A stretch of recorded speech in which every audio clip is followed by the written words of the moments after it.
ఒక మనిషి మరో మనిషిని ప్రేమించటం లేదా కోరుకోవటం, ఇష్టపడటం, ఏదో ఒక అవివాహితుడు ఒక అవివాహితని ఆమెలో ఇతనికి నచ్చిన సుగుణాలను బట్టి ఇష్టపడటం లేదా ప్రేమించటం, వివాహానికి మనసులో కోరుకోవటం తప్పు కాదు. కానీ దానికోసం హద్దులు దాటి అడుగులు వేయటం, దానికోసం కుటుంబాన్ని రోడ్డు పాలు చేయటం, దానికోసం తల్లిదండ్రుల జీవితాలతో ఆడుకోవటం, దానికోసం తోడబుట్టిన వారి జీవితాలతో ఆడుకోవటం దారుణమైన విషయం. నిజంగా ఒరిజినల్ లవ్ అయితే, నిజంగా నువ్వు ప్రేమిస్తే 1 సంవత్సరం 2 సంవత్సరాలు 3 కాదు, యాకోబు నిరీక్షించినట్టు నీకు దమ్ముంటే 14 ఏళ్ల నిరీక్షణ కూడా కలిగి ఉండటానికి సిద్ధమవ్వాలా. 14 ఏళ్ళు అవసరంలా. కొద్దిగా నీ తల్లిదండ్రి నిన్ను ఒక పొజిషన్లో చూసిన తర్వాత ఆటోమేటిక్గా నీ మాటకు విలువిస్తారు, నీ ఇష్టాలకు కూడా వాళ్ళు విలువనిస్తారు. ఆ మెట్టుకు నువ్వు రావాలి. నీ ఇష్టానికి వాళ్ళు రెస్పెక్ట్ ఇచ్చి, నీ నిర్ణయం పిచ్చి నిర్ణయం కాదు, నీ నిర్ణయం బాగుంది, నీ ఐడియాలజీ బాగుంది, నీ ఎంపిక బాగుంది అనే నిశ్చయిత వాళ్ళకి వచ్చిన దాకా నువ్వు వెయిట్ చేయి.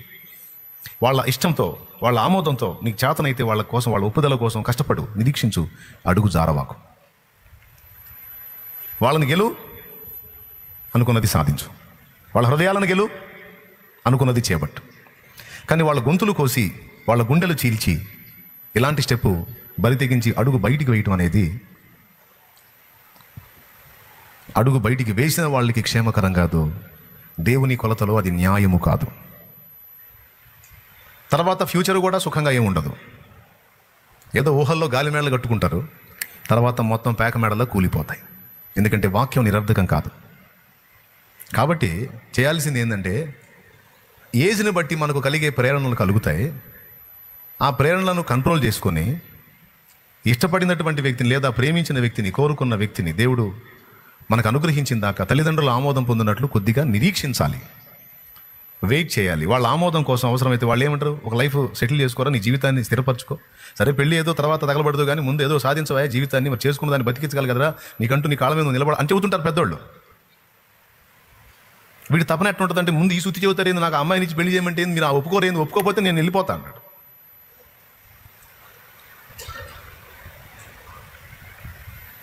నా పాయింట్ ఏంటంటే, స్టార్టింగ్ నేను 2 మాటలు ఎందుకు చెప్పానంటే,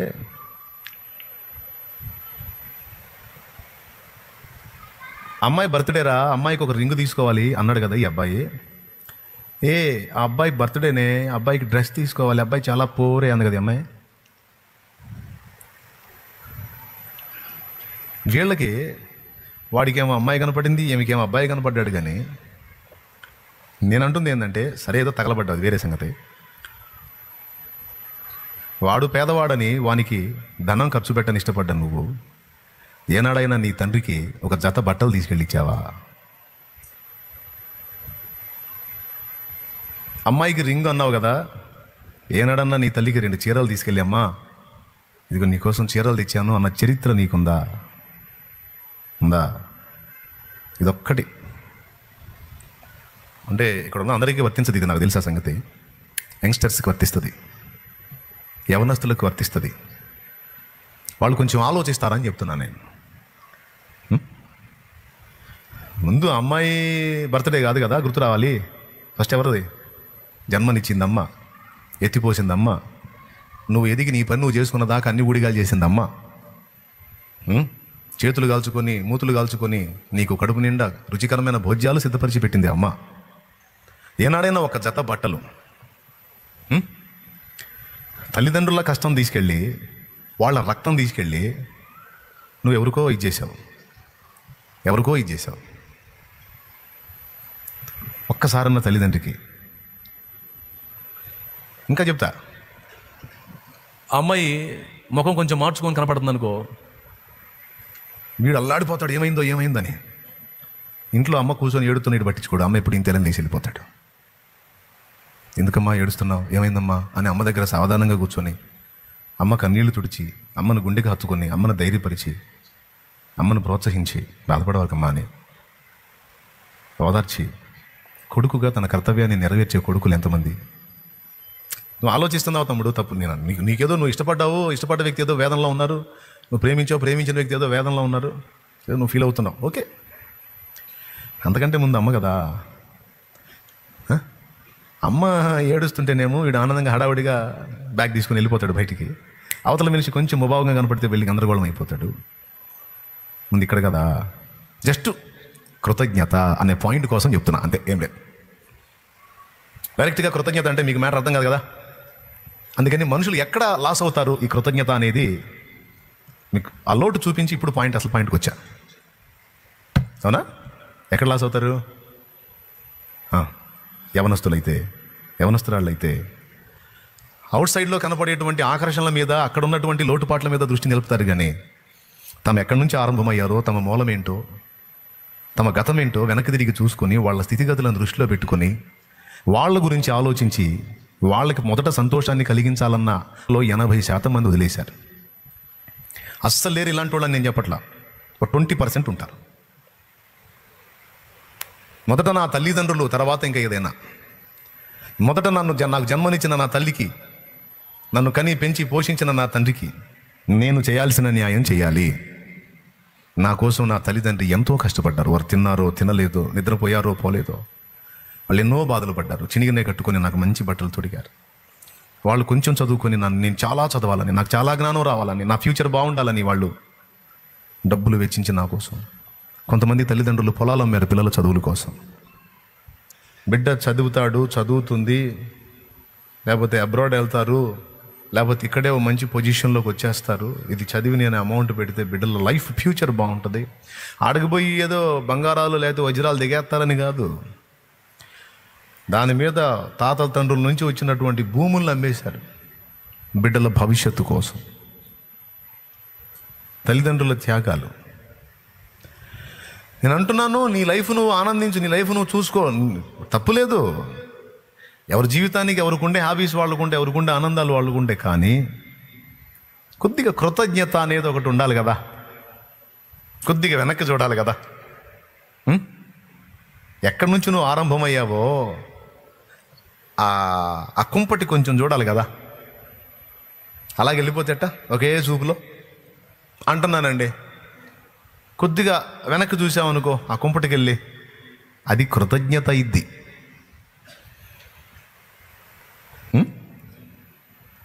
పరిశుద్ధ బైబిల్ గ్రంథంలో ఎన్నో వచనాలు చెప్పబడ్డాయి ఈ పాయింట్ మీద. మన ఆశీర్వాదం, మన ఆయుష్, మన దీవెనలు అన్నీ కూడా తల్లిదండ్రులను సంతోషపెట్టుట అనే దానిలో ముడిపెట్టాడని మీకు తెలుసా? తెలియకపోతే చూడండి. ఇవన్నీ పక్కన పెడితే నీవు దీర్ఘాయుష్మంతుడవగునట్లు అన్న ఒక మాట చూడండి. నీవు దీర్ఘాయుష్మంతుడవగునట్లు నీ తల్లిని తండ్రిని సన్మానించుము అంటే ఏం చేయాలి? కుర్చీ ఒకటి తీసుకొచ్చి వేసి, శాలువా దండ 2 తెచ్చి వాళ్ళిద్దరిని కూర్చోబెట్టి, ఇద్దరికి చెరో శాలువా కప్పి వాళ్ళిద్దరి మెడలో దండలేసి చప్పట్లు కొట్టమనే. మనకు తెలిసి సన్మానం అంటే అదే. ఎవరైనా పదవీ విరమణ పొందుతున్నప్పుడు, ఉద్యోగంలో నుంచి ఇక రిటైర్మెంట్ అవుతున్నప్పుడు వాళ్ళకి సన్మానాలు చేస్తారు. ఎట్లా సన్మానమా అని కాదు, నీ తల్లిదండ్రిని ప్రేమించి గౌరవించి వారికి చూపవలసిన కృతజ్ఞత వారికి చూపు అని. అర్థమైందా? వాళ్ళకి చేయాల్సిన న్యాయం నీ నుండి జరగాల్సినది వారికి జరుగునట్లు నువ్వు జాగ్రత్త పడు. ఎందుకు ఇలా నేను జాగ్రత్త పడాలంటే అందులో బ్లెస్సింగ్ పెట్టాడు దేవుడు. ఏంటంటే నీవు దీర్ఘాయుష్మంతుడవగునట్లుంటే, ఎక్కువ కాలం బ్రతికి వర్ధిల్లున్నట్లు నీ తల్లిదండ్రిని సన్మానించు అన్నాడు. దీర్ఘాయుష్మంతుడిని నేను కావాలంటే యేసయ్య నువ్వు దీవించాలి, కానీ తల్లిదండ్రితో సంబంధం ఏముంది? స్తోత్రం. జీడిపప్పు కావాలంటే ఎక్కడికి పోవాలి? జీడిపప్పు కావాలంటే ఎక్కడ పోవాలండి? జీడిపప్పు ఉంది కదా, ఎక్కడ పోవాలి? ఎందులో పెట్టాడు దాన్ని? జీడిపప్పు కావాలంటే జీడి తోట ఉంటుంది. ఆ జీడి మామిడి అని ఒక పండు వస్తుంది, దానికి పైన కనపడుతుంటుంది ఈ జీడిపప్పు కావాలంటే నీకు దానిలో పొందుపరిచాడు. దేవుడే ఇచ్చేది అది, కానీ ఎందులో పెట్టిస్తున్నాడో గమనించాలా. దీర్ఘాయుషును దేవుడే ఇస్తున్నాడు, కానీ ఎందులో ఆ దీర్ఘాయుషును పెట్టి ఇచ్చాడో దాన్ని తెలుసుకోవటం తెలివి కలిగినోడి పని. అర్థమైందా? దేవా నన్ను దీర్ఘాయుష్మంతుని చేయి, దేవా నన్ను దీర్ఘాయుష్మంతురాలను చేయి. ఓకే ఓకే, నీవు దీర్ఘాయుష్మంతుడు వగునట్లు, దీర్ఘాయుష్మంతురాలు వగునట్లు నీకు ఆశ ఉంది కదా, నన్ను అలా చేయమంటున్నావు కదా. అట్లయితే మొట్టమొదటిది నీ తల్లిదండ్రిని నీవు సన్మానించు. అప్పుడు నీవు అనుకున్నట్లు నీవు దీర్ఘాయుష్మంతురాలు అవుతావు. మనం కోరుకున్న ఆశీర్వాదాలన్నీ దేవుడు మనకు అందుబాటులో తెచ్చాడు, దేవుడే ఇచ్చాడు. కానీ ఒక్కొక్క ఆశీర్వాదాన్ని ఒక్కొక్క దగ్గర భద్రం చేశాడు. దాన్ని గుర్తుపట్టాలి, అది పాఠం. ఏ ఆశీర్వాదాన్ని ఎక్కడ దాచిపెట్టాడో అది గుర్తుపట్టినోడు జ్ఞానవంతుడు, అది గ్రహించుకోనివాడు అజ్ఞాని. అన్నీ అందుబాటులో ఉన్నా పొందలేడు. కాబట్టి ఇప్పుడు అబ్బాయికి ఏదో తీసుకోవాలి, అమ్మాయికి ఏదో తీసుకోవాలి అని నువ్వేదో అనుకున్నావు, మంచిది. ముందు అమ్మా నాన్న సంగతి ఏంది అంటే, ఇప్పుడు నీకు ఇక్కడ ఒక డౌట్ రావాలి. అంటే ఇప్పుడు లవ్ సెక్షన్ని నువ్వు ఏమైనా ఎంకరేజ్ చేస్తున్నావన్నా? అంటే అబ్బాయి అమ్మాయిని ప్రేమించడం, అమ్మాయి అబ్బాయిని ప్రేమించడం మరి కరెక్ట్ కాదు కదా. దాన్ని ఎంకరేజ్ చేయకూడదు కదా.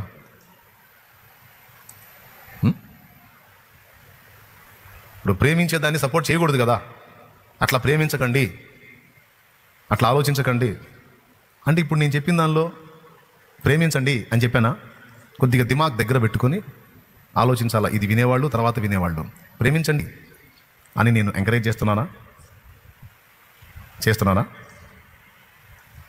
మన సొంతంగా డిసైడ్ చేసుకునే కంటే ఫస్ట్ దేవుడు, తర్వాత మనకు దేవుడు అనుగ్రహించిన పెద్దలు, తల్లిదండ్రులు ఉన్నారు. వారు మనకంటే ముందటి వారు, లోకానుభవాన్ని ఎరిగిన వారు కనుక వారు మంచి మార్గాలను చూసి మనకు వివాహం చేసిన దాకా కొంచెం ఓపిక పట్టడం ఎంతైనా క్షేమం. సత్య సంబంధి అయిన వాడు, వాక్యానుసారి అయిన వాడు ఈ మాటే చెబుతాడు. కానీ లవ్ చేయండి ఏం పర్వాలని చెప్పే బుద్ధిహీనుడు ఎవడన్నా ఉన్నాడా? ఉండడో. యవనస్తులారా ఒక ఏజ్కి వచ్చినప్పుడు శరీరం నుండి ఈ విధమైనటువంటి ఇచ్చలు పుడతాయి. వాటిని నియంత్రించుకొని ముందు జీవితంలో సెటిల్ అయ్యే సంగతులు ఆలోచించుకొని తర్వాత తల్లిదండ్రులు మీకు కూడా తల్లిదండ్రులు సంతోషిస్తారు, మీకు కూడా తృప్తి ఉంటుంది. అమ్మా నాన్న తీసుకున్న నిర్ణయానికి నేను కట్టుబడి ఉంటానని ఒక సంతృప్తి ఉంటుంది అనే దేవుని సంబంధాలు ఎవరైనా చెప్పేది. శాలేమన్న కూడా అదే చెప్పేది. ఏదన్నా నేను మనసులో అలాగా సిద్ధపడిపోయాను అంటే అట్లయితే వెయిట్ చేయి. ఒకవేళ నీవు ఇప్పుడు యాకోబు రాహేలును ప్రేమించాడు. దేవుని వాక్యం యాకోబు పాపము చేసెను అల్లా. యాకోబు ఆమెను ప్రేమించాడు. ఆమెను చేసుకోవటానికి 14 సంవత్సరాలు ఎదురు చూశాడు, ఊడిగం చేశాడు. 14 ఏళ్ళు నువ్వు నిరీక్షించడం సాధ్యం కాదు. కానీ ముందు పెద్దలు నీ జీవితాన్ని చూసి నువ్వు ఆ మైండ్ మెచ్యూరిటీ నీలో వచ్చింది, ఎదుగుదల వచ్చింది, నీ లైఫ్ నువ్వు మంచిగా నడిపించుకోగలవన్న గ్రహింపు వచ్చినప్పుడు నీ నిర్ణయానికి వాళ్ళు సపోర్ట్ చేస్తారు. చేసిందాకా అడుగులు జారటం, చట్టాపట్టాలు వేసుకొని తిరగటం, వెచ్చలవిడి అడుగులు వేయటం, లైంగిక చర్యలు చేయటం మంచిది కాదు. ఓకే, మొదట చెప్పాను ఏంటి? అసలు దానికి ఛాన్సే ఇవ్వకుండా ముందు జీవితంలో స్థిరపడి తల్లిదండ్రులకు విధేయత చూపి మంచి మార్గాల్లో ఒక ఇంటి వారు కండి అన్నది మొదటిది. ఇప్పటికే అడుగులు జారి ఉంటే, అడుగులు వేసి ఉంటే లేచిపోటాలు లాంటివి చేయకుండా, ఇప్పుడు పచ్చిగా చెప్తున్నా, ఏం చేయకుండా ఎస్కేప్ అయ్యి పోలీస్ స్టేషన్కి వెళ్ళి మా పెళ్ళికి మా అమ్మ నాన్న ఒప్పుకోవటల్లా, అందుకని మేము మేజర్లం కాబట్టి అయ్యా పోలీసు వాళ్ళు మీరే మా పెళ్లి చేయండి అని.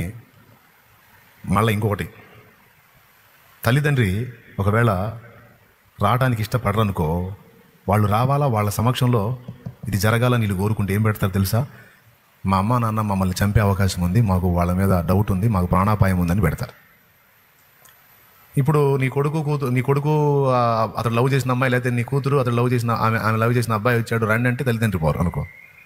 పోలీసు వాళ్ళు ఇక ఎట్లా పిలవాలి తెలుసా? మీ మీద కంప్లైంట్ వచ్చింది, ఎస్ఐ గారు మిమ్మల్ని రమ్మంటున్నారు అంటారు. మా మీద కంప్లైంట్ ఏందండి? ఏం కంప్లైంట్? మీరు ఫలానా వాళ్ళని చంపడానికి ప్లాన్ చేస్తున్నారని కేసు పెట్టారులే, కంప్లైంట్ చేశారు, కొద్దిగా రండి మాట్లాడాలి, స్టేషన్ దగ్గర మాట్లాడాలని. ఆ మాటతో తప్పదు మరి. వాళ్ళు ఆ మాట చెప్పినప్పుడు పోలీసు వాళ్ళు స్పందించాలి కదా. వాళ్ళు పిలిపిస్తారు. ఇక పిలిపించి వీళ్ళిద్దరు నీ కూతురు అంటగా నీ కొడుకు అంటగా వాళ్ళిద్దరు మేజర్లు కదా, ఏంటి అడ్డుపడుతున్నారంట? మైనర్లు అయితే ఓకే, వాళ్ళు మేజర్లు కదా, వాళ్ళ లైఫ్ వాళ్ళు చూసుకునే హక్కు వాళ్ళకు ఉంది కదా, రాజ్యాంగం కల్పించింది కదా. ఏంటి మీరు వాళ్ళకి ఏదన్నా మీరు తలపెట్టారంటే నేరం మీది, జాగ్రత్త అని చెప్పి వార్నింగ్ ఇప్పించి, ఇట్లాంటివి లక్షల్లో ఉన్నాయి. 1, 10, 100, 1000 కాదు, లక్షలలో ఉన్నాయి. కోట్లలో కూడా ఉండొచ్చు. అందరూ జాగ్రత్తగా వింటున్నారుగా. అంటే ఈ బరి తెగించి బయటకు అడుగులు వేయటాలు, లేచిపోవటాలు లాంటివి చెయ్యొద్దురా బాబు, కొద్దిగా నిదానించండి అని చెబుతున్నా. ప్రేమించండి, లవ్ చేయండి, ఏం పర్వాలేదని చెప్పలా. సరే చేసావు, ఇష్టపడ్డావు, అడుగు ముందుకేసావు, పోనీ అబ్బా యాకోబు ప్రేమించినట్టు ప్రేమించావు, సరే ఇష్టపడటం తప్పు కాదు కదా, కోరుకోవడం తప్పు కాదు కదా. అయితే ఆ కోరిక తీర్చుకోవడానికి, ఆ ఇష్టాన్ని నెరవేర్చుకోవడానికి రోడ్డు మీదకి ఎక్కుతావు చూడు, కుటుంబ సాక్ష్యాన్ని బజారుకి ఈడుస్తావు చూడు, అది డేంజర్. సో అలాంటి స్టెప్స్ తీసుకోకుండా యాకోబు నిరీక్షించినట్టు నిరీక్షించండి, ఎదురు చూడండి, ఓపిక పట్టండి, తల్లిదండ్రులకు విధేయులే నడుచుకోండి, మీ లైఫ్లో మీరు సెటిల్ అవ్వండి. తప్పకుండా వాళ్ళు మీకు భవిష్యత్తులో సపోర్ట్ చేస్తారు. వాళ్ళు సపోర్ట్ చేసిన దాకా ఓపిక పట్టండి. కొంతమంది ఇలాంటి వాళ్ళు ఉన్నారు, ఓపికతో సాధించుకున్న వాళ్ళు ఉన్నారు. కొంతమంది ఆవేశంతో రోడ్డెక్కి తల్లిదండ్రులు రోడ్లు పాలు చేసిన వాళ్ళు ఉన్నారు. నేను అంటున్నది ఏంటంటే, నా జీవితం నా ఇష్టం అన్నట్టు నువ్వు స్టెప్పులు వేస్తున్నావు. నువ్వు దీవించబడతావా? నువ్వు ఆశీర్వదించబడతావా? శపించబడతావా? తల్లిదండ్రులకు గుండె కోతేగా. దీనికి మళ్ళీ సినిమాలు సపోర్టు. మీరు ఏ మూవీ అన్నా చూడండి, దాదాపు మూవీస్లో 80% ఆయన కూతుర్ని ప్రభావితం చేసి ఆ అమ్మాయిని రోడ్డు మీదికి తీసుకెళ్లే అబ్బాయి ఏమో హీరో. పెంచి పెద్ద చేసి నానా గడ్డి తిని నానా బాధలు పడి ఆ బిడ్డే ప్రాణంగా బ్రతుకుతున్న తండ్రి ఏమో విలన్. సమాజాన్ని ఎలా తయారు చేశారో చూసారా?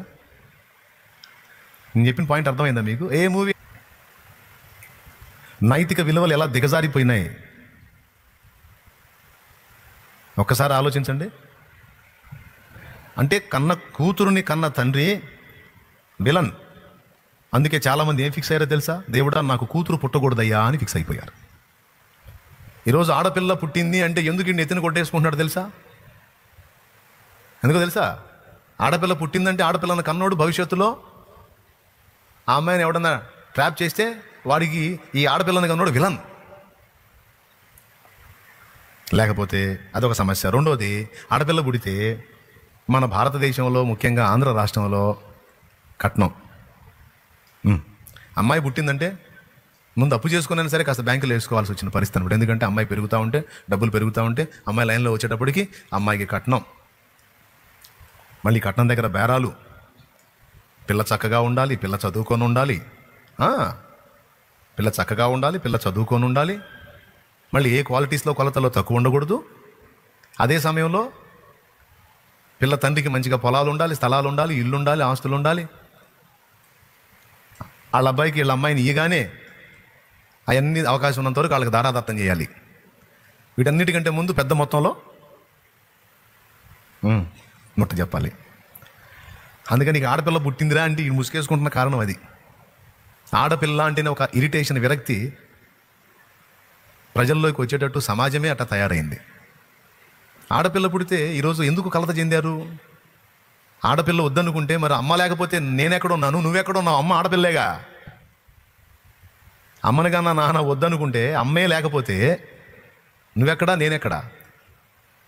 కానీ అమ్మ వద్దు అనే పరిస్థితికి ఈరోజు ఎందుకు వెళ్ళింది సమాజం? నంబర్ 1 కట్నం, డబ్బు. ఆడపిల్ల పుట్టిందిరా అంటే ఇంత మొత్తం దాచిపెట్టుకొని కూర్చోవాలి అక్కడ.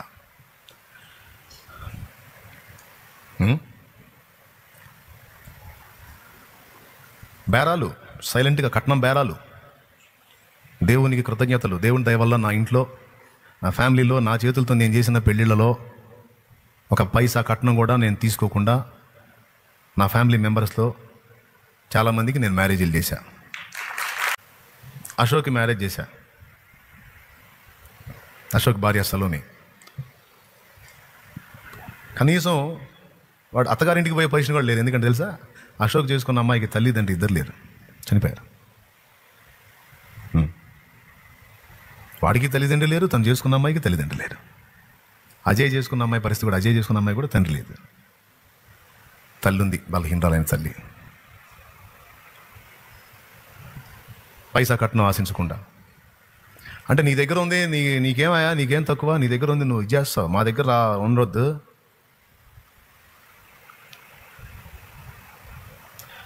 ఏమండి, సమాజం అట్ట అయిపోయింది. ఏం చేద్దాం? వాడికే చెప్పు, మ్యారేజ్ కావాలి, నా పెళ్లి కావాలంటే సరే పెళ్లి చేసుకోవడానికి ఆడపిల్ల దగ్గర నుంచి కట్నం ఆశించకుండా నువ్వు కష్టపడి సంపాదించింది భద్రం చేయరా, దాంతో పెళ్లి చేసుకోరా, దమ్మున్న మొగోడు అయితే అని పెట్టు. ముందుకు వాడు పైసా సంపాదించే పనిలో ఉంటాడు. వాడు ముందు పెళ్ళే వారం పక్కన పెడతాడు. ఎందుకంటే కట్నం తీసుకోను, నువ్వే పెళ్లి చేసుకోవాలా, నువ్వే సంపాదించాలా, నువ్వే పెళ్లి చేసుకోవాలా, పైసా కట్నం కూడా నేను ఆడపిల్ల దగ్గర తీసుకోను అనే ఈ పద్ధతిని సమాజంలోకి తీసుకొని రండి. ఇంకొక పద్ధతి పెట్టండి. అసలు మనం ఆడపిల్ల దగ్గర కట్నం తీసుకోవద్దు, అవసరమైతే మనమే కొంచెం గోల్డ్ అమ్మాయి చేపిద్దాం, లేకపోతే మనమే కొంచెం అమ్మాయి తల్లిదండ్రులకి ఏర్పాటు చేద్దాం. అంతే కదా. మరి యాకోబు 7 ఏళ్ళు కొలువు చేసి మరి అప్పచెప్పాడు కదా. అర్థమైందా? ఎదురిచ్చి ఈ సెక్షన్ పెట్టమను, అందరికి మగపిల్లగాడు ఆడపిల్లలు కావాలని ప్రార్థన చేసుకుంటారు. ఇప్పుడు నేను ఈ మాటలు ఎందుకు చెప్తున్నానంటే, మిగిలిన సమాజంతో నాకు సంబంధం లేదు. వాళ్ళు నా దగ్గరికి వచ్చినప్పుడు చూస్తా. నాకు మిమ్మల్ని దేవుడు అప్పగించాడు కనుక, నా ప్రియమైన దేవుని పిల్లలారా, మీరు చేయండి తీర్మానం, మీరు చేయండి తీర్మానం. మగబిడ్డలు కలిగిన వాళ్ళు చేయండి తీర్మానం. ఆడపిల్ల తల్లిదండ్రుల దగ్గర నుంచి రూపాయి ఆశించాం. అవసరమైతే మేం కష్టపడతాం మా బిడ్డ పెళ్లి చేయడానికి, దేవుడు మెచ్చుతాడు. Praise the lord. మేము ఆశించాం. అయినా కృతజ్ఞతాపూర్వకంగా ఇంత నిజాయితీగా మీరు ఉన్నారు కనుక, ఇదిగో ఏదో ఎంతో కొంత మేము చేయాలనుకుంటున్నామని వాళ్ళు ముందుకు వస్తే మనం అడ్డుపడేది ఏం లేదు, అభ్యంతరపడేది ఏం లేదు. ఎందుకంటే వాళ్ళు కృతజ్ఞతతో ముందుకు వచ్చి వాళ్ళ వంతు వాళ్ళు సపోర్ట్ చేస్తే కాదనేది లేదు, దాన్ని స్వాగతించవచ్చు. అయినా మనం దాన్ని కూడా లక్ష్య పెట్టి మనం దిగొద్దు. మనమే అన్నీ మోద్దాం అనుకొని దిగుదాం. అవసరమైతే వాళ్ళ పిల్ల మీద ఏదైనా ఏర్పాటు చేసుకొని పిల్లని మన ఇంటికి పంపిస్తా ఇది చేస్తామంటే అది మాకు సంబంధం లేదు, మీ ఇష్టం. లేదయ్యా ఇంత త్యాగం చేస్తున్నారు కనుక ఏదో నాకున్నది వేడి నీళ్ళ చన్నీళ్ళు అన్నట్టు ఏదో నేను కొంచెం చేయాలనుకుంటున్నానంటే నేనైతే దాన్ని ఆశించను, నీ ఇష్టం, వద్దు, మాకొద్దు. అయినా బలవంతంగా కొంతమంది ముందుకు వస్తారు. ఇంకా అలాంటి విషయాల్లో ఎవరికి అది అభ్యంతర కారణం. మనం వద్దు మొర్రో అన్న వాళ్ళు వెంటబడి ఏదో నాకున్నది ఏదో నా కృతజ్ఞతగా అయ్యా అంటే దాన్ని ఎవడు ఆక్షేపించడు. కానీ కట్నం బేసిక్తో వాడి లైఫ్ని ఇచ్చేద్దాం అనే ఆలోచన మాత్రం రైట్ కాదు. ఇది మనం తీసుకుందాం. నేను ఏమని చెప్తున్నా, సంగమా ఏమంటారు? మగపిల్లలు కలిగిన వాళ్ళు తీర్మానం చేయండి. ఏమని? నేను కట్నాన్ని ఆశించకుండా నా బిడ్డకి, నా కొడుక్కి అంతా నా కష్టంతోనే, లేదా వాడి కష్టం నా కష్టం కలిపి వాడికి మ్యారేజ్ చేస్తాను, అట్లాంటి తీర్మానం. అలాగే యవనస్తులైన ఆడపిల్లలు మగపిల్లలు ఓన్ సెలక్షన్స్ అని నేను బ్రేక్ చేస్తున్నాను. నాకు ఇష్టమైన అబ్బాయిని నేను చూసుకోవటం, నాకు ఇష్టమైన అమ్మాయిని నేను చూసుకోవటం, నేనే చూసుకోవటం అనే సెక్షన్ని నేను రద్దు చేస్తున్నాను. నేను భక్తి కలిగిన ఆడపిల్లని, భక్తి కలిగిన మగబిడ్డని నేను మొట్టమొదట నా దేవుని చిత్తానికి, 2 నాకు జన్మనిచ్చిన తల్లిదండ్రుల ఇష్టానికి విలువనిస్తున్నాను.